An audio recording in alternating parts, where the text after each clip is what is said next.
세상에서 가장 검소한 억만장자.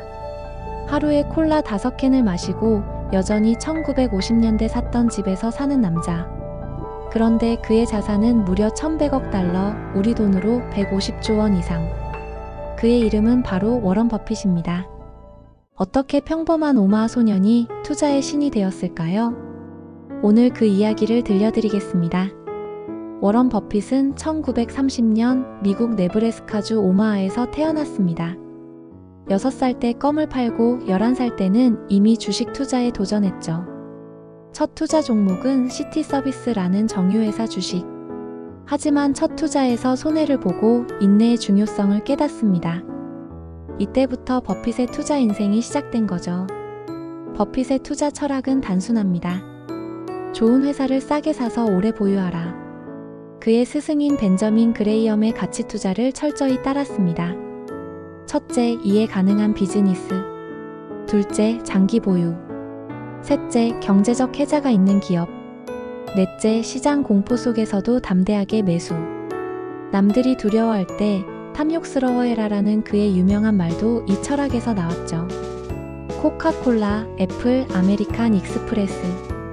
버핏은 위기 때 과감히 매수해 수십 배 수익을 올렸습니다. 1987년 증시 폭락 당시 아메리칸 익스프레스를 대규모 매수했고 2008년 금융위기 때는 골드만삭스와 뱅크 오브 아메리카에 과감히 투자해 억 단위 수익을 거뒀죠. 25년 4월 기준 버크셔 해서웨이 주식 포트폴리오는 약 2,690억 달러 규모로 그중 40%가 애플 주식이 차지하고 있으며 그 가치만 약 1,500억 달러 규모입니다. 이 정도 부자면 요트, 개인 제트기, 초호화 저택쯤은 기본 아닐까요? 하지만 버핏은 1958년에 샀던 집에 여전히 살고 있고 출근길엔 늘 맥도날드 햄버거에 콜라 한 잔. 인터뷰에서 행복은 돈과 비례하지 않는다고 말한 적도 있죠. 그는 돈보다 좋은 투자와 좋은 사람들과의 시간을 더 중시합니다. 버핏은 이렇게 말합니다. 위험은 당신이 무엇을 하고 있는지 모를 때 생긴다. 시간은 훌륭한 비즈니스의 친구이고 평범한 비즈니스의 적이다. 그의 성공 비결은 특별한 기술보다 끊임없는 독서, 합리적 사고, 그리고 긴 호흡의 투자에 있었습니다. 버핏은 지금까지 500억 달러 이상을 자선단체에 기부했습니다. 빌 게이츠와 함께 기빙 플래지 운동도 주도했죠. 그는 말합니다. 내가 세상에 남기고 싶은 건 재산이 아니라 좋은 영향력이다. 돈을 쫓는 게 아니라 가치 있는 것을 쫓았던 남자. 워런 버핏의 이야기였습니다. 여러분은 어떤 투자 가치를 추구하고 계신가요? 전설적인 투자자 피터 린치. 그가 이끌던 피델리티 마젤란 펀드는 13년 동안 연평균 29%의 수익률을 기록하며 월가 역사상 가장 위대한 펀드로 꼽힙니다. 오늘은 월가의 영웅 피터 린치의 인생 이야기와 그가 남긴 실용적인 투자 철학에 대해 알아보겠습니다. 1944년 1월 19일 미국 매사추세츠주 뉴턴에서 태어난 피터 린치. 그는 어린 시절 아버지를 암으로 잃고 10살부터 골프장에서 캐디로 일하며 가족을 도왔습니다. 이때 피델리티 인베스트먼트의 사장 조지 설리번과 인연을 맺고 그 인연은 훗날 그의 금융 커리어에 큰 영향을 줍니다. 보스턴 칼리지에서 경영학을, 펜실베이니아대 와튼스쿨에서 MBA를 마친 그는 대학생 시절 학비 마련을 위해 투자에 뛰어듭니다. 플라잉 타이거 에어라인이라는 항공주 투자로 큰 수익을 올리며 투자 세계에 눈을 뜨게 되죠. 1969년 피델리티 인베스트먼트의 애널리스트로 입사한 그는 8년 뒤인 1977년 마젤란 펀드의 운용을 맡게 됩니다. 당시 자산 2,200만 달러였던 펀드는 1990년 무려 140억 달러 규모로 성장합니다. 13년간 연평균 수익률은 29.2%. 이는 같은 기간 S&P 500 수익률의 2배에 달합니다. 린치는 단순히 성공한 펀드 매니저가 아닌 개인 투자자들에게 실용적인 철학을 전파한 교육자였습니다. 피터 린치는 일반 투자자도 충분히 전문가를 이길 수 있다고 믿었습니다. 그는 복잡한 이론보다 쉽고 현실적인 원칙을 강조했죠. 그의 대표 저서 월가의 영웅과 이기는 투자는 수많은 개인 투자자들에게 지침서가 되었습니다. 그의 핵심 철학은 이해할 수 있는 기업에 투자하라. 직접 조사하라. 장기적인 관점으로 바라보라는 것이었습니다. 피터 린치의 7가지 투자 원칙. 첫째, 이해 가능한 기업에 투자하라. 사업 모델이 단순하고 누구에게든 쉽게 설명할 수 있는 기업에만 투자하라. 둘째, 직접 발로 뛰어 조사하라.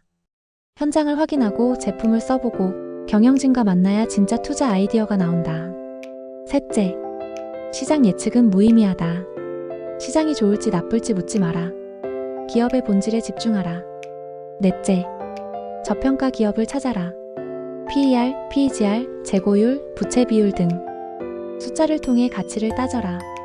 다섯째, 사업 다각화는 경계하라. 핵심 역량을 잃은 기업은 리스크가 크다. 여섯째, 분산 투자하라. 보통 5개 종목 중 1개는 아주 잘 되고 1개는 손해, 나머지는 그냥 그렇다. 일곱째, 기업 분석 없이 투자하지 말라. 주식과 사랑에 빠지지 말고 늘 열린 마음을 유지하라. 1990년 피터 린치는 단 46세의 나이에 은퇴를 선언하고 가족과의 시간을 선택했습니다. 하지만 그는 은퇴 이후에도 책과 강연을 통해 개인 투자자도 성공할 수 있다는 메시지를 전했습니다. 그가 남긴 말 중엔 이런 것도 있습니다. 당신이 마트에서 보고 아이들이 좋아하는 제품을 만든 회사. 그게 바로 최고의 투자 아이디어일 수 있다.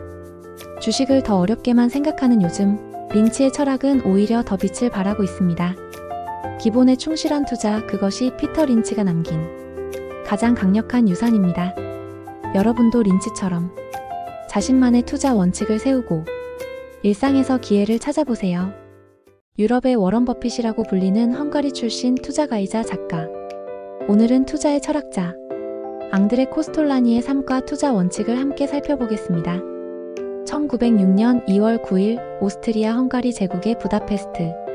유대인 가정에서 태어난 앙드레 코스톨라니는 철학과 미술사를 공부하며 한때 피아니스트를 꿈꿨습니다. 그러나 아버지의 권유로 그는 프랑스 파리의 주식 중개회사에서 일하게 되죠. 그 선택은 훗날 그를 유럽의 투자 대가로 이끌게 됩니다.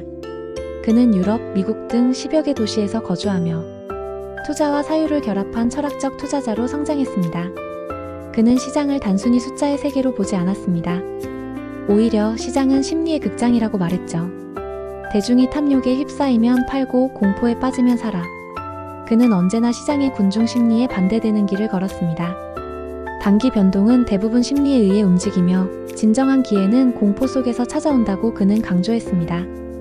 코스톨라니는 인내가 없는 투자는 언제나 조급함의 희생물이 된다고 말했습니다. 100번 중 51번만 이기면 된다. 완벽한 승리를 추구하지 않고 균형과 현실감을 갖고 시장을 바라봤죠. 긴 호흡과 흔들리지 않는 중심이 그를 장기적으로 성공하게 만든 비결이었습니다. 그는 과거의 정보보다 미래를 상상하는 능력이 훨씬 더 중요하다고 봤습니다. 정보는 곧 파산이다. 정보에 휘둘리는 대신 핵심을 꿰뚫고 스스로 생각하는 힘이 중요했습니다. 투자에서 중요한 것은 지식이 아니라 상상력이다.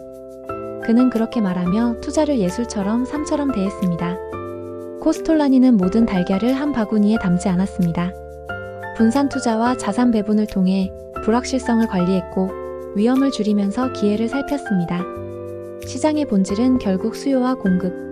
하지만 그는 또 하나를 강조했습니다. 시장을 움직이는 것은 금리와 유동성이다. 경제정책, 중앙은행, 금리의 흐름을 읽지 못하면 전체 그림을 놓칠 수 있다고 봤죠. 코스톨라니는 인생도 투자도 너무 심각하게만 받아들이지 않았습니다. 투자에서 얻은 돈은 고통의 대가로 받은 돈이다. 하지만 그 고통을 견디는 자에게 결국 미소가 찾아온다고 믿었습니다. 그는 유머와 낙관, 철학적 사고로 삶을 깊이 있게 살아낸 투자자였습니다. 생각 없이 행동하지 말고 행동 없이 깊이 생각하라.